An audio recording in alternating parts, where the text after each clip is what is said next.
दिल्ली की रानी। एक थी रानी। क्योंकि राजा की मौत एक हादसे में हो गई थी, रानी को ही राज्य संभालना पड़ रहा था। रानी का नाम था रानी रश्मिवती। रानी ईमानदार थी और प्रजा की सेवा में लगी रहती थी। एक दिन उसके दरबार में 3 नौजवान आए, रमेश, सुरेश और दिनेश। कहो, क्या सहायता कर सकती हूँ मैं तुम्हारी? हम आपके दरबार में काम करना चाहते हैं ताकि जनता की सेवा कर सके। लेकिन अभी तो तुम्हारी उम्र बहुत छोटी है। तुम लोगों को तो अभी अपनी पढ़ाई पर ध्यान देना चाहिए। हमारा मन पढ़ाई में नहीं लगता। माता पिता को लगता है कि हम किसी के लायक नहीं हैं और हम साबित करना चाहते हैं कि हम लायक हैं। उत्साह बहुत अच्छा है, मगर अभी उम्र कच्ची है तुम लोगों की। अरे उम्र से क्या होता है रानी जी? शास्त्रों में लिखा है कभी किसी के ज्ञान को उसकी उम्र के आधार पर नहीं देखना चाहिए। बात तो सही है तुम्हारी। और अगर सच में तुम ये संकल्प करके आए हो कि तुमको यहाँ काम करना है, तो पहले परीक्षा देनी पड़ेगी। 3 परीक्षा, एक शारीरिक परीक्षा, एक बुद्धि की परीक्षा और एक देशभक्ति की परीक्षा। और ये क्या है? वो मंत्री महोदय तुम्हें समझा देंगे। हमारे पास समय नहीं है। अगर तुम लोग तैयार हो तो बताओ। हाँ, हम तैयार है किसी भी परीक्षा के लिए। मैं भी तैयार हूँ कुछ भी कर गुजरने के लिए। तो ठीक है मंत्री जी, आप इन तीनों की परीक्षा कल से ही शुरू कर दीजिए। जो आ गया रानी साहिबा। अगले दिन से ही तीनों की परीक्षा शुरू हो जाती है।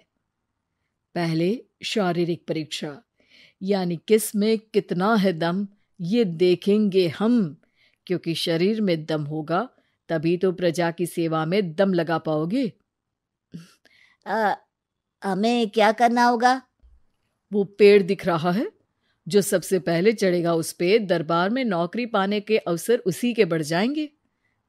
मैं चढ़ता हूँ। अरे रुको रुको, गिनती गिनने दो। 1, 2, 3। 3 की गिनती के बाद रमेश और सुरेश भागकर पेड़ के पास गए, मगर दिनेश आराम से पेड़ के पास गया। जैसे ही रमेश और सुरेश आधे पेड़ तक चढ़ गए, दिनेश ने उन दोनों की टांग पकड़ के उन्हें नीचे गिरा दिया और खुद पेड़ पर चढ़ गया। दिनेश की जीत हुई। अरे लेकिन इसने बेईमानी की। बेईमानी नहीं की, बुद्धि लगाई। शरीर के दम के साथ दिमाग में भी दम होना चाहिए। क्यों मंत्री जी? हाँ, बात तो तुम्हारी सही है। लेकिन बात अगर बुद्धि की है तो बुद्धि की असली परीक्षा हम कल लेंगे। शाम को जाकर मंत्री रानी को सब बता देते हैं। यानी दिनेश उन सब में ज्यादा होशियार है। जी रानी साहिबा। अगले दिन तीनों की बौद्धिक परीक्षा का समय होता है। आज हमें क्या करना है मंत्री जी? थोड़ा सब्र करो, कल जल्दबाजी में ही हारे थे तुम। सही कह रहे हैं मंत्री जी। अरे तू क्यों ज्यादा बोल रहा है? तू भी तो हारा था ना कल। ए दिनेश, ज्यादा होशियार मत बन। अरे लड़ो मत। आज की परीक्षा पर ध्यान दो। आज की बौद्धिक परीक्षा में ये कुछ बोरे हैं, कुछ में नमक है और कुछ में रुई। जिसको जो ले जाना है उठा लो। देखते हैं कि कौन जल्दी से कोई भी एक बोरा नदी के उस पार लेकर जाता है। समय शुरू होता है अब। तीनों बोरों की तरफ बढ़ते हैं। सुरेश, नमक की बोरी भारी है, ले जाने में मुश्किल होगी।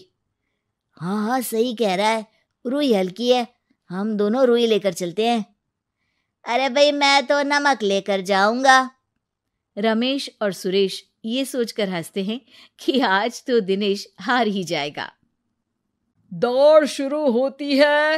1, 2, 3। तीनों नदी की तरफ भागते हैं। रुई में वजन कम होने के कारण रमेश और सुरेश आगे निकल जाते हैं और दिनेश थोड़ा पीछे।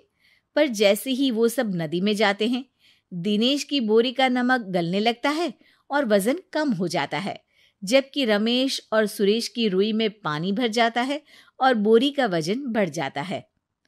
अरे ये इतनी भारी क्यों हो गई रमेश? अरे मुझे क्या पता, शायद जादुई बोरी है। अरे लगता है कि हम बेवकूफ बन गए। बने नहीं हो, तुम हो ही बेवकूफ। इतना तो पता होना चाहिए कि पानी में नमक गल जाएगा। दिनेश का पूरा नमक गल जाता है और बोरी खाली हो जाती है। वो जल्दी से रेस पूरी कर लेता है। इस परीक्षा के विजेता भी दिनेश ही है। उसने दिमाग लगाकर दिखा दिया कि वो बौद्धिक परीक्षा में भी रमेश और सुरेश से आगे है। अब कल तुम्हारी देशभक्ति की परीक्षा होगी, जो स्वयं रानी मां लेंगी। रात को फिर मंत्री रानी के पास जाकर बता देते हैं कि आज की परीक्षा में कैसे दिनेश ने अक्लमंदी दिखाई और बौद्धिक परीक्षा में भी उसी की जीत हुई। अरे वाह, दिनेश तो हमारे बहुत काम आ सकता है। हम उत्साहित हैं कल की परीक्षा के लिए। वो तो ठीक है रानी साहिबा, लेकिन हमने सुना है कि पड़ोसी राज्य का राजा आकाशदीप हमारे राज्य की सीमा में घुसपैठ कर रहा है। ये तो चिंता की बात है, हमें जल्द ही कुछ करना चाहिए। अगले दिन रमेश, सुरेश और दिनेश अपनी आखिरी देशभक्ति की परीक्षा के लिए दरबार में आते हैं। प्रणाम रानी साहिबा। नमस्कार रानी जी। प्रणाम रानी माँ। हमने तुम्हारी परीक्षा पर गौर किया। दिनेश आगे हैं। हम तुम तीनों में से किसी दो को ही दरबार में काम दे सकते हैं। किसी एक को आज जाना होगा। तो देशभक्ति की परीक्षा के लिए तैयार हो? पूरी तरह से। मैं तीनों से एक ही सवाल करूंगी। जिसका जवाब सबसे सही लगेगा उसे तो नौकरी मिल ही जाएगी। फिर दूसरे सबसे सही जवाब देने वाले को भी काम मिलेगा। आप लोगों का समय शुरू होता है अब। ज्यादा सोचने का समय नहीं होगा। जो मन में पहली बात आए उसका जवाब दे। तो सवाल यह है कि तुम इस मिट्टी के लिए क्या कर सकते हो? मैं इस मिट्टी को साफ रखूंगा। यहाँ के लोगों के भोजन की कमी को मैं पूरी करूंगा। मैं यहाँ के लोगों को गले लगा लगा के उनको खुशी दूंगा रानी माँ, और गरीबों के लिए घर बनवाऊंगा। मैं इस मिट्टी के लिए किसी की जान भी ले सकता हूं रानी माँ। मंत्री, दिनेश को एक तलवार दो। जी रानी जी। दिनेश, पड़ोसी राज आकाशदीप की जान तुम्हारे हाथ में है। जाओ, अपना काम पूरा करो। आज रात को तुम उस पर हमला करोगे जब वो सो रहा होगा। दिनेश वहां से चला जाता है। रानी मां, ये आपने क्या किया? अभी किया नहीं है मंत्री जी। आप आकाशदीप को संदेशा भिजवाओ कि पड़ोसी देश का एक कातिल रात को उन पे हमला करेगा और दिनेश को पकड़वा दो। अरे, ये आप क्या कह रही हैं और क्यों कर रही हैं आप ऐसा? राजा को लगेगा कि हमने उसकी मदद की, उसकी जान बचाकर। वो हमारे राज्य का पीछा छोड़ देगा और हमारा एहसानमंद हो जाएगा। और दिनेश का क्या होगा? इस राज्य को दिनेश जैसे शातिर और लड़ाकू लोगों से ज्यादा जरूरत है ऐसे लोगों की, जो लोगों को खाना खिलाने की और खुश करने की बात करे। और ये गुण सुरेश और रमेश में है। इन्हें नौकरी दे दो। दिनेश बहुत चतुराई से नौकरी हड़पना चाहता था, जिसके लिए उसने रमेश और सुरेश जैसे दोस्तों का भी नुकसान किया। पर रानी ज्यादा चतुर निकली। उसने एक तीर से दो निशाने लगाए।